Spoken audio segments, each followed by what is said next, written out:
بعد كلامنا عن بيجو 405 وقد ايه العربيه دي كانت ممتازه ونقله تانية في شركه بيجو خاصه من ناحيه التصميم، هكلمك النهارده بقى عن الافضل من بيجو واللي اثبتت نفسها بشكل كبير جدا من وقت اصدارها لحد النهارده، وهي بيجو 406.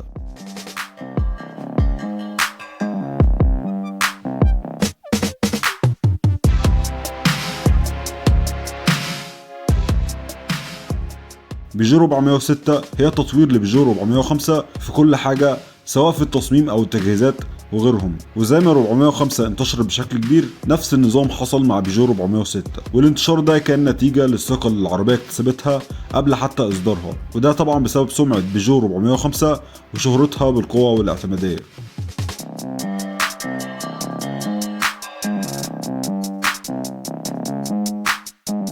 تم إنتاج بيجو 406 سنة 1995 في فرنسا، واتجمعت في إيران والصين ومصر، واستمر الإنتاج لسنة 2004 بتصميم عصري ومميز جدا من بيجو. وزي ما قلت لك التصميم كان تطوير لبيجو 405 سواء في الشكل الهجومي أو الحدية اللي بتظهر في الجزء الخلفي، ومع اختلاف التصميم اختلفت المواصفات. فالعربية كانت بتيجي بطول من 4 متر 500 ل 4 متر 600، وعرض من متر 76 لمتر 78، وارتفاع من متر 36 لمتر 40، وارتفاع عن الأرض من 13 ل 15 سنتي. أما التسارع واللي من 0 ل 100 بيكون تقريبا من 10 ل 12 ثانية، والسرعة القصوى من 200 ل 220 كيلو في الساعة، ده مع تانك بنزين بسعة من 65 ل 70 لتر، مع معدل استهلاك بنزين من 7 ل 10 لتر، وممكن يزيد على حسب الموتور.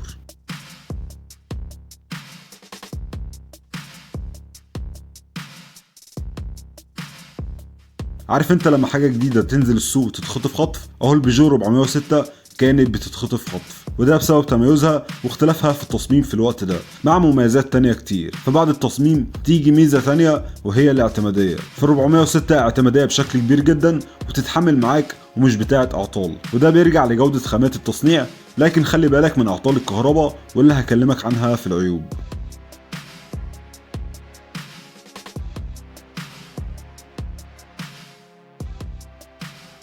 تالت ميزة تجربة القيادة، فالعربية ممتازة جدا على الطريق ومستحيل تمل من سواقتها، وده بسبب العزل فيها جيد ومش هتسمع وش الطريق ولا صوت الكاوتش، ده غير الاستجابة الكبيرة من الموتور لدواسة البنزين. فالعربية جراية جدا، ومع كل لمسة لدواسة البنزين هتلاقي سحب ممتاز. وضيف على ده بقى الاتزان القوي جدا والثبات على الطريق مع السرعات العالية، فمهما ترمي سرعة مع العربية هتحس انها على 80 مثلا، لكن ده في حالة ان العفشة تمام ومفيش اعطال تأثر فيها.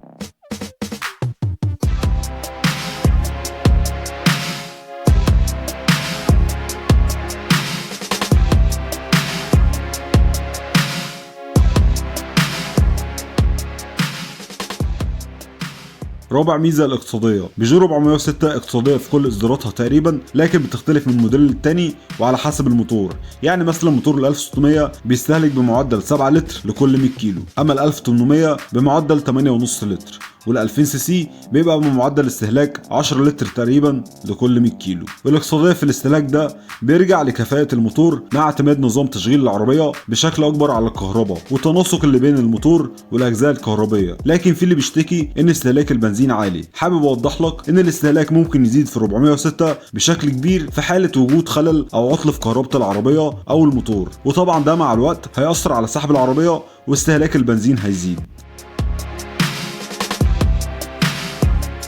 خامس ميزة تجهيزات ووسائل الأمان، وهنا بقى كانت بداية الطفرة لسيارات بيجو مع بيجو 406. فالعربية جت بأوبشنز عالية جدا في وقتها، وكانت متطورة عن منافسيها بشكل كبير، وده اللي ظهر في التجهيزات بداية من الكراسي الجلد في أغلب الموديلات، مع طبعا سنتر لوك وإزاز كهرباء وساوند سيستم وتكييف قوي. أما بقى وسائل الأمان فكانت دي البداية تقريبا لسيارات بيجو لأجيال بعد كده. عشان تتميز الشركة بوسائل الأمان فبيجو 406 جت بABS وEBD وESP، ده غير إنك تقدر تحدد المود اللي عايز تسوق بيه سواء اقتصادي او رياضي او على حسب طبيعة الطريق، ودي كانت اضافة قوية من عربيات بيجو، ده طبعا مع متانة الشاسيه والصاج والاتزان القوي. سادس ميزة المتانة ونظام التعليق. فزي ما قلت لك مع قوه الشاسيه بتتميز برضو بقوه الصاج ومتانته، وده طبعا بيجي في صالح نظام التعليق اللي هو العفشه. فبرغم متانه العفشه سواء مساعدين او ياي وغيرهم، الا انك هتحس براحه كبيره جدا اثناء القياده سواء على الطرق السريعه او داخل المدينه والشوارع الضيقه. فمع ارتفاع العربيه الممتاز عن الارض وعدم احتكاكها بالمطبات مع الوزن، مش هتحس تماما بعيوب الطريق في النور المطبات او اي عيوب تانية. فمن الاخر ال 406 مريحه بشكل كبير جدا، وعفشتها قويه وتستحمل بشكل كبير.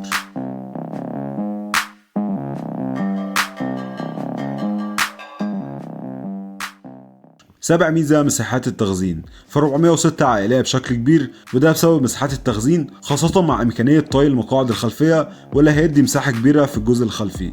تاني ميزة السعر. فبرغم إن الأسعار مش منضبطة وفي أسعار غريبة، إلا إن البيجو 406 سعرها مناسب وأقل بكتير من عربيات أقل منها في الإمكانيات.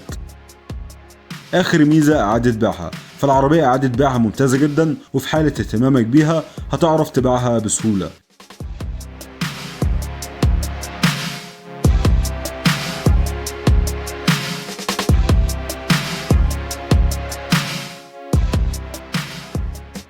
زي ما كلمتك عن مميزات وامكانيات ال 406 ومدى كفاءتها، لازم اكلمك برضو عن عيوب العربيه. وللعلم اغلب الموديلات تقريبا ما بيكونش فيها العيوب اللي هنتكلم عنها، والعيوب دي لو حصلت فبتحصل نتيجه مشاكل متراكمه في كهرباء العربيه او الميكانيكا. فاول عيب الصيانه وقطع الغيار. صيانتها بتحتاج لحد مختص وفاهم، وده الافضل لان اجزائها الميكانيكيه مش متشابهه الى حد كبير لعربيات تانية.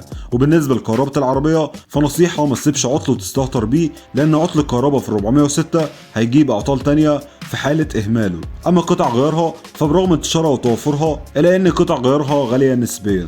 تاني عيب مشاكل الفرامل. فمن وقت للتاني ممكن تلاقي تآكل سواء في التيل أو الطنابير، ده غير تسريب الزيت، عشان كده بتحتاج صيانة دورية من وقت للتاني.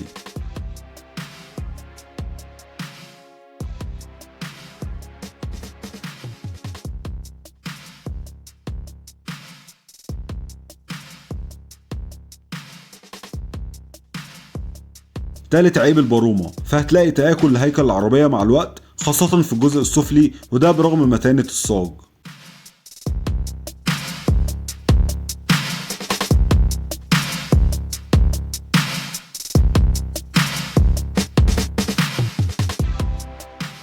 مع زيادة الأسعار زادت الفوضى في سوق السيارات، فلك أن تتخيل أن الممتازة بيجو 406 بإمكانياتها الكبيرة سعرها أقل من العربيات الكوري زي داي ولانوس مثلا، والاتجاه الأكبر في البيع والشراء بيكون لداي وكيا وهيونداي وغيرهم. برغم أن فعلا المقارنة بينهم وبين ال 406 تعتبر غير متكافئة وظالمة بشكل كبير لشركة بيجو، وده طبيعي في وقت العبث والتهريج اللي بيحصل سواء في الأسعار أو في سوق السيارات بشكل عام.